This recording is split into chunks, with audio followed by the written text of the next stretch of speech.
പ്രിയ സഹോദരരെ, ഇന്ന് നാം നോമ്പുകാലം ആരംഭിക്കുകയാണ്. നോമ്പുകാലത്തിൽ ഉണ്ടായിരിക്കേണ്ട ദിശാബോധത്തെ സംബന്ധിച്ച് ചെറിയ വിചിന്തനം നടത്തുകയാണ്. 3 കാര്യങ്ങൾ ഇതിൽ ഉൾച്ചേർന്നിരിക്കുന്നു എന്നാണ് ഞാൻ കരുതുന്നത്. ഒന്നാമത്തേത് സഹനത്തിൻ്റെ പാഠം, രണ്ടാമത്തേത് പ്രാർത്ഥനയുടെ പാഠം, മൂന്നാമത്തേത് പരിത്യാഗത്തിൻ്റെ പാഠം. സഹനത്തിൻ്റെ പാഠം.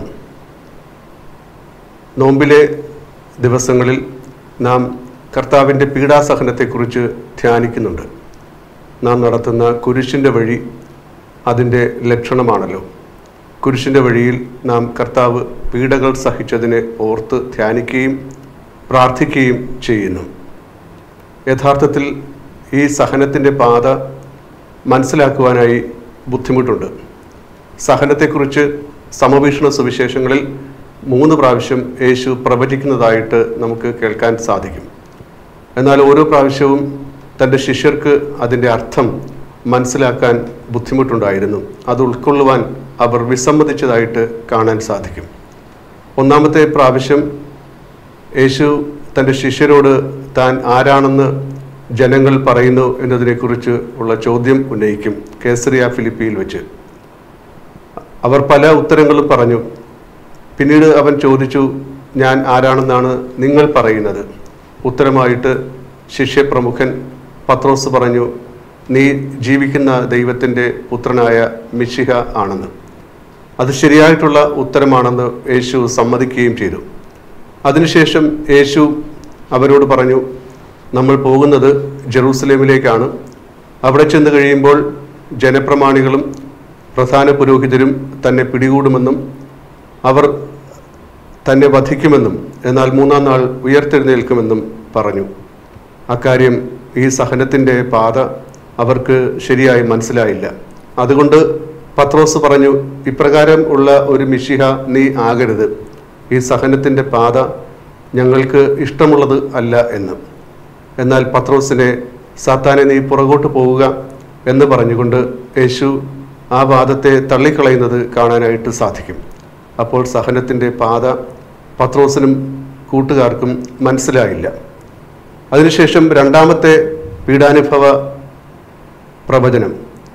ആ പ്രവചനത്തിന് ശേഷവും ഇക്കാര്യം തന്നെ താൻ ജെറൂസലേമിലേക്ക് പോകുന്നുവെന്നും താൻ അവിടെ സഹിക്കേണ്ടി വരുമെന്നുമൊക്കെ യേശു പറഞ്ഞത് അവർക്ക് മനസ്സിലായില്ല. കാരണം അതിനുശേഷം സുവിശേഷകന്മാർ പറയുന്നത് അവർ വഴിമധ്യേ ചിന്തിച്ചു കൊണ്ടിരുന്നതും ചർച്ച ചെയ്തുകൊണ്ടിരുന്നതും ആരാണ് സ്വർഗരാജ്യത്തിൽ വലിയവൻ?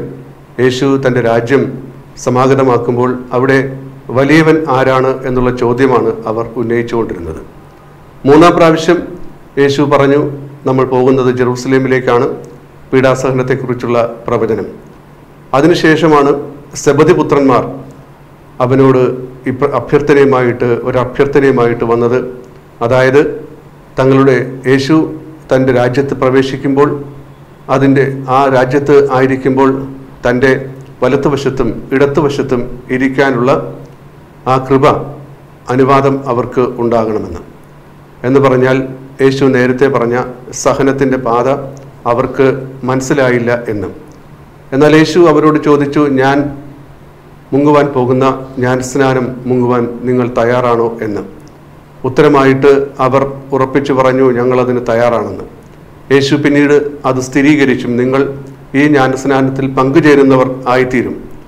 അതേസമയം എൻ്റെ വലത്തുവശത്തും ഇടത്തുവശത്തും ഇരിക്കുക എന്നതിനെക്കുറിച്ച് ഇപ്പോൾ തീർച്ച പറയാൻ സാധിക്കുകയില്ല. അത് പിതാവായിരിക്കും നിർണയിക്കുന്നത് എന്ന്. യഥാർത്ഥത്തിൽ എന്താണ് യേശു പിന്നീട് ഉദ്ദേശിച്ചത് എന്ന് ചോദിച്ചാൽ ഇപ്രകാരം മനസ്സിലാക്കുവാൻ സാധിക്കും. യേശുവിൻ്റെ പീഡകളിൽ അവർ പങ്കുചേർന്ന് കഴിയുമ്പോൾ പിന്നീട് വലത്തുവശത്തും ഇടത്തുവശത്തും ഇരിക്കണം എന്നുള്ള ആവശ്യം ഉയരുകയില്ല. കാരണം അതിൻ്റെ അർത്ഥത്തിലേക്ക് അവർ പ്രവേശിച്ചു കഴിയും. യേശു തന്നെ ഈ സഹനത്തിൻ്റെ പാതയിലൂടെ കടന്നുപോയി തൻ്റെ മഹത്വത്തിലേക്ക് പ്രവേശിച്ചു കഴിയുമ്പോൾ തൻ്റെ സഹചരന്മാർക്ക് കൂടെ വരുവാനും അതിൽ പങ്കുചേരുവാനുമുള്ള സാധ്യത ഉദയം ചെയ്യും. ആ സാധ്യത ഉദയം ചെയ്തു കഴിഞ്ഞാൽ പിന്നീട് വലത്തുവശത്തും ഇടത്തുവശത്തും ഇരിക്കണം എന്നുള്ള ഭൗതിക നേട്ടങ്ങളുടെ ചിന്ത ഇല്ലാതായിട്ട് മാറും. സഹനത്തിൻ്റെ പാതയെക്കുറിച്ച് യേശു പറഞ്ഞത് ആദ്യം ഈ തൻ്റെ ശിഷ്യന്മാർക്ക് മനസ്സിലായില്ല. അതേസമയം പിന്നീട് അവർക്ക് മനസ്സിലാവുകയും ചെയ്തു. അതുകൊണ്ടാണ് പൗലോസ് തൻ്റെ റോമാക്കാർക്കെഴുതിയ ലേഖനത്തിൽ പറയുന്നത്, 1-ാം അധ്യായം 16-17 വചനങ്ങളിൽ പറയുന്നത്, സുവിശേഷത്തെപ്പറ്റി ഞാൻ ലജ്ജിക്കുന്നില്ല. പൗലോസ് ഒരു കാലത്ത് അതിനെക്കുറിച്ച് ലജ്ജിച്ച ആളായിരുന്നു. സുവിശേഷത്തെ പ്രതി തിരസ്കൃതനായിട്ട് നിന്ദ്യനായിട്ട് മരിച്ച ഒരാളെ എങ്ങനെ മിശിഹായിട്ട് കണക്കാക്കാൻ സാധിക്കും എന്ന് പൗലോസ് ആലോചിച്ചിട്ടുണ്ടാകും. അതുകൊണ്ടാണ് അവിടുത്തെ തിരസ്കരിച്ചത്. പിന്നീട് പൗലോസ് കോറിന്തോസുകാർക്ക് എഴുതിയ ലേഖനം 1-ാം ലേഖനത്തിൽ പൗലോസ് പറഞ്ഞു, യഹൂദർക്ക് ഇടർച്ചയും വിജാതിയർക്ക് ഭോഷത്വവുമായ ക്രൂശിക്കപ്പെട്ട ക്രിസ്തുവിനെ ഞങ്ങൾ പ്രസംഗിക്കുന്നുവെന്ന്. സഹനത്തിൻ്റെ അർത്ഥം എന്താണെന്ന് പൗലോസ് മനസ്സിലാക്കിയുണ്ടായി. അക്കാരണത്താലാണ് അപ്രകാരം പൗലോസ് പറഞ്ഞത്, ഞങ്ങളോ ക്രൂശിക്കപ്പെട്ട ക്രിസ്തുവിനെ പ്രസംഗിക്കുന്നുവെന്ന്. വിജാതിയർക്ക് ഭോഷത്വം, യഹൂദർക്ക് ഇടർച്ച. യേശു തൻ്റെ പീഡകൾക്ക് മുമ്പായിട്ട് മർക്കോസിൻ്റെ സുവിശേഷം രേഖപ്പെടുത്തുന്നത് പോലെ ശിഷ്യരോട് പറഞ്ഞു, നിങ്ങൾ എന്നെ പ്രതി ഇന്ന് ഇടർച്ചയുണ്ടാകും, കാരണം സഹനത്തിലേക്ക് ഞാൻ പ്രവേശിക്കാൻ പോവുകയാണ്. പിതാവിനോട് പോലും യേശു പ്രാർത്ഥിച്ചു, ഈ സഹനം ഇല്ലാതാക്കി മാറ്റണമേ എന്ന്, ഈ പാനപാത്രം എന്നിൽ നിന്ന് നീക്കിക്കളയണമെന്ന്. എന്നാൽ അടുത്ത നിമിഷം യേശു പ്രാർത്ഥിച്ചു, അങ്ങനെയല്ല, നിന്റെ ഇഷ്ടം നിറവേറണം എന്ന്. എങ്ങനെയാണ് ഈ സഹനത്തിൻ്റെ പാത യേശു തിരഞ്ഞെടുക്കുകയും അത് പുതിയൊരു പാതയായിട്ട് മാറ്റുകയും ചെയ്തത്? യോഹന്നാൻ്റെ സുവിശേഷത്തിൽ, 4-ാം സുവിശേഷത്തിൽ, ഈ സമവിഷ്ണു സുവിശേഷങ്ങളിൽ കാണുന്നത് പോലുള്ള പ്രവചനം, പീഡാസഹനത്തെക്കുറിച്ചുള്ള പ്രവചനം മറ്റൊരു രീതിയിൽ അവതരിപ്പിച്ചിട്ടുണ്ട്. യോഹന്നാൻ്റെ സുവിശേഷം 3-ാം അധ്യായം 15-ാം വാക്യത്തിൽ ഇപ്രകാരം പറയും, മോശ മരുഭൂമിയിൽ ഉയർത്തിയ പിത്തള സർപ്പം പോലെ മനുഷ്യപുത്രനും ഉയർത്തപ്പെടണം. എന്താണ് അതിൻ്റെ അർത്ഥം? മോശ മരുഭൂമിയിൽ ഉയർത്തിയ പിത്തള സർപ്പം പോലെ മനുഷ്യപുത്രനും ഉയർത്തപ്പെടണം. മരുഭൂമിയിൽ സർപ്പദംശനം ഏറ്റവർക്ക് പ്രതിവിധിയായിട്ട് ദൈവം മോശയോട് നിർദ്ദേശിച്ചു കൊടുത്തത് ഇപ്രകാരമായിരുന്നു, നീ ഒരു പിത്തള സർപ്പത്തെ ഒരു വടിയിൽ ഉയർത്തി നിർത്തുക, ആർക്കെങ്കിലും സർപ്പദംശനം ഏറ്റിട്ടുണ്ടെങ്കിൽ അവർ അതിനെ നോക്കി രക്ഷ പ്രാപിക്കും എന്ന്. തിന്മയുടെ പ്രതീകം തന്നെ, തിന്മയുടെ ഉറവിടമായിരുന്നതിനെ തന്നെ, അതിൻ്റെ അടയാളത്തെ തന്നെ രക്ഷയുടെ അടയാളമാക്കി മാറ്റുകയുണ്ടായി. ഈ ലോകത്ത് ജീവിച്ചിട്ടുള്ള ഏറ്റവും നിർമ്മലനായ നിഷ്കന്മഷനായ മനുഷ്യനായിരുന്നു യേശു, പാപത്തിൻ്റെ ലവലേശം ഇല്ലാത്തവൻ. അതേസമയം ഏറ്റവും വലിയ കുറ്റവാളികൾക്ക് കൊടുക്കുന്ന ശിക്ഷയാണ് യേശുവിൻ്റെ തലയിൽ കെട്ടിവെച്ചത്. അക്കാലത്ത് ഉണ്ടായിരുന്ന ഏറ്റവും വലിയ ശിക്ഷ. നിഷ്കന്മഷനായിട്ട് ജീവിച്ച ആളിൻ്റെ മുകളിൽ ഏറ്റവും വലിയ ശിക്ഷ കൊടുക്കുകയുണ്ടായി. അവൻ ആ ശിക്ഷയെ സ്നേഹിച്ച് ശിക്ഷയെ, കുരിശിനെ എന്താക്കി മാറ്റി? രക്ഷയുടെ സ്രോതസ്സാക്കി മാറ്റി. നാം സാധാരണയായിട്ട് പാടുന്ന ഒരു പാട്ടുണ്ടല്ലോ, സ്നേഹിച്ച് കൽക്കരിക്കട്ടയെ വൈഢൂര്യമാക്കിയ ദൈവപുത്ര എന്ന്. വജ്രം എങ്ങനെയാണ് ഉത്ഭവിക്കുന്നത്? അത് ഭൂമിയുടെ അന്തർഭാഗത്ത് കൽക്കരിക്കട്ടയായിരിക്കുന്നത് വർഷങ്ങളോളം, നൂറ്റാണ്ടുകളോളം ഭൂമിയുടെ അന്തർഭാഗത്ത് ആയിരിക്കുന്നത് പിന്നീട് സുന്ദരമായ വജ്രമായിട്ട് മാറും, വൈഢൂര്യമായിട്ട് മാറും. ദൈവപുത്രന് കുരിശിനെ സ്നേഹിക്കുക വഴിയായിട്ട്, സഹനത്തെ സ്നേഹിക്കുക വഴിയായിട്ട്, സഹനത്തെ രക്ഷയുടെ സ്രോതസ്സാക്കി മാറ്റാനായിട്ട് സാധിച്ചു. ആരെങ്കിലും സഹനത്തെ, അത് രോഗത്തു നിന്നുള്ള വേദനയാകാം, തിന്മയെ അകറ്റി നിർത്താനായിട്ട് നടത്തുന്ന ആത്മസംഘർഷം ആകാം, സഹനം ആ രീതിയിലുള്ളതിനെ ആരെങ്കിലും യേശുവിൻ്റെ കുരിശിനോട് ചേർത്ത് വെച്ച് കഴിഞ്ഞാൽ തീർച്ചയായിട്ടും അത് രക്ഷാകരമായ ഒന്നായിട്ട് മാറും. ഇതാണ് സഹനത്തെക്കുറിച്ചുള്ള പാഠം എന്ന് പറയുന്നത്. നാം നോമ്പുകാലത്ത് വെള്ളിയാഴ്ചകളിലും ഇതര ദിവസങ്ങളിലും ഒക്കെ കുരിശിൻ്റെ വഴി കഴിക്കുന്നുവെങ്കിൽ, ആ പ്രാർത്ഥന നടത്തുകയും പ്രാർത്ഥിക്കുകയും ധ്യാനിക്കുകയും ഒക്കെ ചെയ്യുന്നെങ്കിൽ ഈ അർത്ഥത്തിലേക്ക് കടക്കുവാനായിട്ട് നമുക്ക് സാധിക്കണം. സഹനത്തിൻ്റെ അർത്ഥം ആദ്യം അത് തൻ്റെ ശിഷ്യർക്ക് പോലും മനസ്സിലായില്ല. കുറച്ചു കഴിഞ്ഞപ്പോൾ അതിൻ്റെ അർത്ഥത്തിലേക്ക് അവർക്ക് പ്രവേശിക്കാൻ സാധിച്ചു. അതുകൊണ്ട് തങ്ങളുടെ ജീവിതം സമ്പൂർണ്ണമായിട്ട് സമർപ്പിക്കാനായിട്ട് അവർക്ക് സാധിക്കുകയുണ്ടായി. യേശുവിൻ്റെ കുരിശിനോട് ചേർത്ത് നമ്മുടെ സഹനത്തെയും വയ്ക്കുമ്പോൾ അത് രക്ഷാകരമായ സഹനമായിട്ട് മാറും. ഒന്നാമത്തെ പാഠം. രണ്ടാമത്തെ പാഠം പ്രാർത്ഥനയുടെ പാഠമാണ്. എങ്ങനെയാണ് നമ്മുടെ കുരിശുകളെ, നമ്മുടെ പ്രശ്നങ്ങളെ, നമ്മുടെ ബുദ്ധിമുട്ടുകളെ, നമ്മുടെ സഹനങ്ങളെ അഭിമുഖീകരിക്കേണ്ടത് എന്ന് ഈ പാഠം നമുക്ക് പറഞ്ഞു തരുന്നുണ്ട്. നോമ്പുകാലത്ത് പ്രാർത്ഥനയിൽ നാം കൂടുതലായിട്ട് ഏർപ്പെടാറുണ്ടെന്നുള്ളത് സാധാരണ കാര്യം ആണല്ലോ. യേശു തന്നെയും പ്രാർത്ഥനയുടെ മനുഷ്യനായിരുന്നു. ലൂക്കായുടെ സുവിശേഷത്തെ പ്രാർത്ഥനയുടെ സുവിശേഷമായിട്ട് അവതരിപ്പിക്കുന്നുണ്ട്. ലൂക്കായുടെ സുവിശേഷത്തിൽ യേശു ജ്ഞാനസ്നാനം സ്വീകരിച്ചപ്പോൾ വളരെ സുന്ദരമായിട്ടുള്ള ഒരു പ്രത്യേകത, സവിശേഷത ചൂണ്ടിക്കാണിക്കപ്പെടുന്നു. അവൻ പ്രാർത്ഥിച്ചു കൊണ്ടിരുന്നപ്പോൾ സ്വർഗം തുറക്കപ്പെട്ടു, പിതാവിൻ്റെ സ്വരമുണ്ടായി, പരിശുദ്ധാത്മാവ് അവൻ്റെ മേൽ ഒരു പ്രാവിനെ പോലെ വരികയുണ്ടായി. 3-ാം അധ്യായം 21-ാം വാക്യം ലൂക്കായുടെ സുവിശേഷത്തിൽ. അതിനുശേഷം അവൻ്റെ രൂപാന്തരീകരണ വേളയിൽ അവിടെ പിന്നെയും പറയും, അവൻ പ്രാർത്ഥിച്ചു കൊണ്ടിരുന്നപ്പോൾ അവന് രൂപവ്യത്യാസം ഉണ്ടായെന്ന്. 9-ാം അധ്യായം 29-ാം വാക്യം, അവൻ പ്രാർത്ഥിച്ചു കൊണ്ടിരുന്നപ്പോൾ അവൻ രൂപാന്തരപ്പെട്ടു. അതിനുശേഷം 11-ാം അധ്യായത്തിൽ എങ്ങനെയാണ് യേശു സ്വർഗസ്ഥനായ പിതാവേ എന്നുള്ള പ്രാർത്ഥന പഠിപ്പിച്ചതിൻ്റെ പശ്ചാത്തലം അവതരിപ്പിക്കുന്നുണ്ട്. യേശു ഒരിടത്ത് പ്രാർത്ഥിച്ചു കൊണ്ടിരിക്കുകയായിരുന്നു.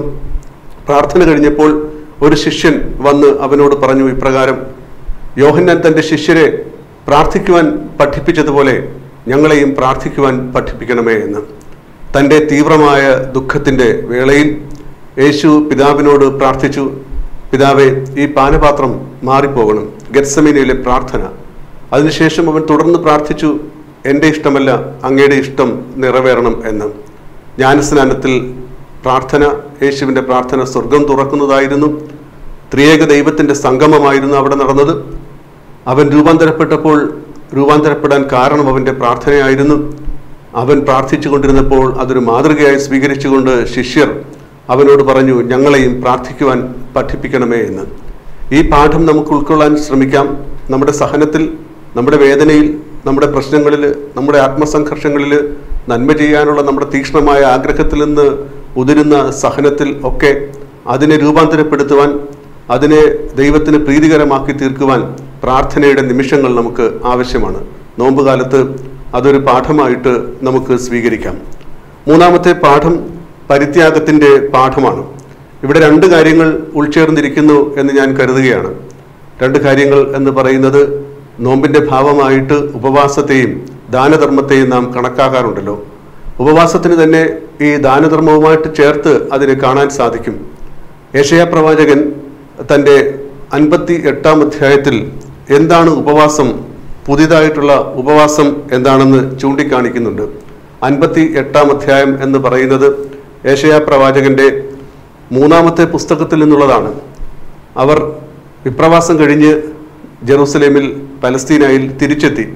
എന്നാൽ അവർക്ക് ദേവാലയം ഉണ്ടായിരുന്നില്ല, അനുഷ്ഠാനങ്ങൾ ഉണ്ടായിരുന്നു. ദേവാലയത്തിൽ നടക്കേണ്ടിയിരുന്ന അനുഷ്ഠാനങ്ങൾ തങ്ങളുടെ ഹൃദയത്തിൽ നടക്കണമെന്ന് അവർ വിശ്വസിച്ചു. അതുകൊണ്ട് ഈ അനുഷ്ഠാനങ്ങളെയും ആചാരങ്ങളെയും വേറെ രീതിയിലാണ്, മറിച്ചൊരു രീതിയിലാണ് അവർ കണക്കാക്കിയിരുന്നത്. അവിടെ ഇപ്രകാരം യെശയ്യാ അവരെ ഉദ്ബോധിപ്പിച്ചു, നിങ്ങളെങ്ങനെയാണ് നിങ്ങളുടെ ഈ ഉപവാസം നടത്തേണ്ടതെന്ന്. യെശയ്യായുടെ ഗ്രന്ഥം 58-ാം അധ്യായം 6 മുതൽ 8 വരെയുള്ള വചനങ്ങൾ ഞാൻ നിങ്ങൾക്കായി വായിക്കാം. ദുഷ്ടതയുടെ കെട്ടുകൾ പൊട്ടിക്കുകയും നുകത്തിൻ്റെ കയറുകൾ അഴിക്കുകയും മർദ്ദിതരെ സ്വതന്ത്രരാക്കുകയും എല്ലാ നുകങ്ങളും ഒടിക്കുകയും ചെയ്യുന്നതല്ലേ ഞാൻ ആഗ്രഹിക്കുന്ന ഉപവാസം. വിശക്കുന്നവനുമായി ആഹാരം പങ്കുവെക്കുകയും ഭവനരഹിതനെ വീട്ടിൽ സ്വീകരിക്കുകയും നഗ്നനെ ഉടുപ്പിക്കുകയും സ്വന്തക്കാരിൽ നിന്ന് ഒഴിഞ്ഞു മാറാതിരിക്കുകയും ചെയ്യുന്നതല്ലേ അത്. അപ്പോൾ നിന്റെ വെളിച്ചം പ്രഭാതം പോലെ പൊട്ടിവിരിയും, നീ വേഗം സുഖം പ്രാപിക്കും. നിന്റെ നീതി നിന്റെ മുൻപിലും കർത്താവിൻ്റെ മഹത്വം നിന്റെ പിന്നിലും നിന്നെ സംരക്ഷിക്കും. ഇതാണ് യെശയ്യായുടെ നവമായിട്ടുള്ള സങ്കല്പം ഉപവാസത്തെക്കുറിച്ചുള്ളത്. മനുഷ്യരിലേക്ക് ഇറങ്ങിച്ചെല്ലുക, തന്നിൽ നിന്ന് തന്നെ തന്നെ വിട്ട് തൻ്റെ സഹോദരനിലേക്ക് ഇറങ്ങിച്ചെല്ലുക എന്നതാണ് ഉപവാസം എന്ന് പറയുന്നത്. യഥാർത്ഥത്തിൽ ഇപ്രകാരം ആയിത്തീരണം പരിത്യാഗം എന്ന് പറയുന്നത്, ഉപവാസം എന്ന് പറയുന്നത്, ദാനധർമ്മം എന്ന് പറയുന്നത്. ഈ കാലഘട്ടത്തിൽ നമ്മുടെ മാർപ്പാപ്പ ഫ്രാൻസിസ് മാർപ്പാപ്പ ആവർത്തിച്ച് സഭയെക്കുറിച്ചുള്ള തൻ്റെ സങ്കല്പത്തെക്കുറിച്ച് പറയാറുണ്ട്. ദരിദ്രമാകുന്ന സഭ, ദരിദ്രരോട് കരുണ കാണിക്കുന്ന സഭ, ദരിദ്രർക്ക് വേണ്ടിയും ദരിദ്രമായിരിക്കുകയും ചെയ്യുന്ന സഭ എന്നാണ് ആവർത്തിച്ച് മാർപ്പാപ്പ പറയുന്നത്. അങ്ങനെയെങ്കിൽ എന്നിൽ നിന്ന് ഇറങ്ങി മറ്റുള്ളവരിലേക്ക് എത്തി നിൽക്കുന്ന ഒരു ഭാവം, അതാണ് ഉപവാസത്തിൻ്റെ ഭാവം, അല്ലെങ്കിൽ ദാനധർമ്മത്തിൻ്റെ ഭാവം. ആവശ്യങ്ങളിലിരിക്കുന്ന സഹോദരരോട് ക്രിയാത്മകമായിട്ട് ഭാവാത്മകമായിട്ട് പ്രതികരിക്കാൻ സാധിക്കുന്ന ഒരു രീതി, അതാണ് യഥാർത്ഥത്തിൽ ഉപവാസം എന്ന് പറയുന്നത്, ദാനധർമ്മം എന്ന് പറയുന്നത്. ആവശ്യങ്ങളിലിരിക്കുന്ന സഹോദരർ അവരാണ് യഥാർത്ഥത്തിൽ സ്വർഗത്തിൻ്റെ താക്കോൽ സൂക്ഷിപ്പുകാർ. അവരാണ് കവാടത്തിൽ നിൽക്കുന്നത്. എന്തെന്നാൽ എനിക്ക് വിശന്നു, നിങ്ങൾ എനിക്ക് ഭക്ഷണം നൽകി. ഞാൻ നഗ്നനായിരുന്നു, നിങ്ങൾ എനിക്ക് ഉടുക്കാൻ നൽകി. ഞാൻ കാരാഗ്രഹവാസിയായിരുന്നു, നിങ്ങൾ എന്നെ സന്ദർശിച്ചു. അതിനാൽ ലോകസ്ഥാപനത്തിന് മുമ്പേ തന്നെ നിങ്ങൾക്കായിട്ട് ഒരുക്കി വച്ചിരിക്കുന്ന ഈ സന്തോഷത്തിലേക്ക് പ്രവേശിക്കുവിൻ എന്ന് അവിടുന്ന് പറയും.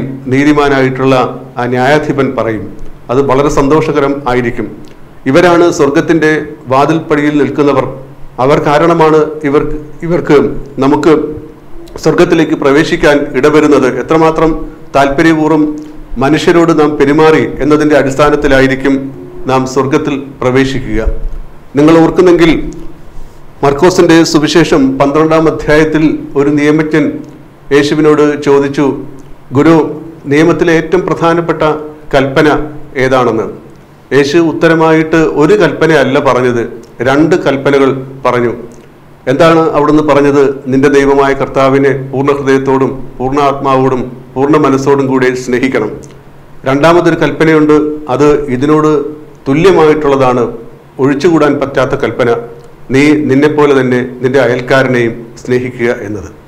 അതിൻ്റെ ഹീബ്രു മൂലഭാഷയെ പരിശോധിച്ചു കഴിഞ്ഞാൽ നിന്നെപ്പോലെ തന്നെ നിന്റെ അയൽക്കാരനെ സ്നേഹിക്കുക എന്ന് പറയുന്നിടത്ത് യഥാർത്ഥത്തിൽ പറയുന്നത് നീ നിന്റെ അയൽക്കാരനെ സ്നേഹിക്കണം, കാരണം അവൻ നിന്നെപ്പോലെയാണ് എന്നാണ്.